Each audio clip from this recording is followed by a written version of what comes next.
Ebibiina by'obwannakyewa bitisiza okuba gavumenti n'akakiiko k'ebyokulonda mu mbuga z'amateeka singa enteekateeka z'okulondesa bassentebe b'ebyalo zisigala mu nkola ey'okusimba ennyiriri mu migongo gy'abo abeesimbyewo. Bano bagamba nti enkola y'okusimba mu migongo gy'abeesimbyewo ekontana ne ssemateeka ng'okusinziira akawaayiro ak'enkaaga-mu-8 mu nnyingo esooka mu ssemateeka wa Uganda, okulonda kulina kubeera kwa kyama kuyita secret ballot voting, ng'oggyeko ssemateeka wa Uganda ne mu ndagaano y'amawanga ga ssemazinga wa Africa gite African Charter on Democracy and Human Rights, ekirambika bulungi nti okulonda kwa bonna kuteekeddwa kubeera kwa kyama si kwa lwatu. Ebibiina by'obwannakyewa bigamba nti obuwaayiro buno n'obulala bwe bagenda okwesigamako okuba gavumenti n'akakiiko k'ebyokulonda mu mbuga z'amateeka. Abakulembeze ku mitendera gya wansi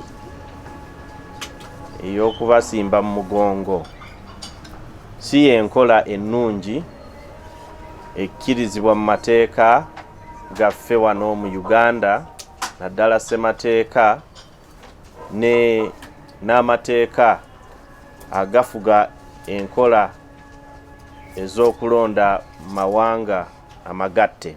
Ebibiina era byakunga abantu okwetooloola eggwanga basimbire kuuli enteekateeka z'okulonda nga basimba ennyiriri mu migongo kubanga enkola eno ya bulabe eri abantu b'omu byalo n'abakulembeze baabwe. Mu nnongosereza ez'omu tteeka ly'okulonda, ab'ebibiina by'obwannakyewa baagala babaka ba paalamenti baleme kwekkiriranya wabula bateeke essira ku ngeri y'okutegekamu okulonda kwa buli mutendera. Kaveeyo bulungi okulangirira ddala nkola ki egenda okukozesebwa mu kulonda okwa LC1 ne LC2, kubanga bwe baba bagenda okukozesa enkola ey'okusimba mu mugongo eyo tujja gisimbira enkuuli kubanga ekootanya n'amateeka gaffe ate eyinza okuleetawo obutabanguko mu bantu aba bulijjo ng'oli ategedde ani gwe walonze. Twagala enkola eteekeddwako mu mateeka gaffe ey'okulonda ng'akalulu kali ka kyama ng'oli tategedde ani gw'olonze.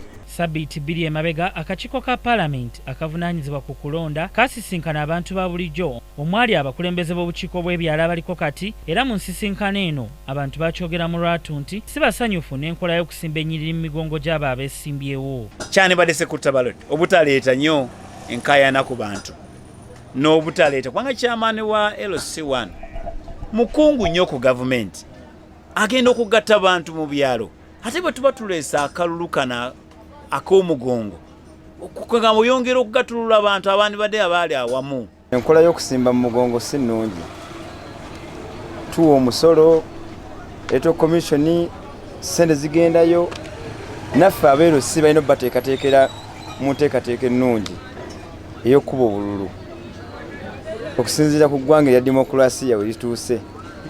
Enkola si nnungi nnyo ey'okusimba mu mugongo, kijja kuleetawo obutabanguko mu bantu. Enkola erina kuba ya kyama.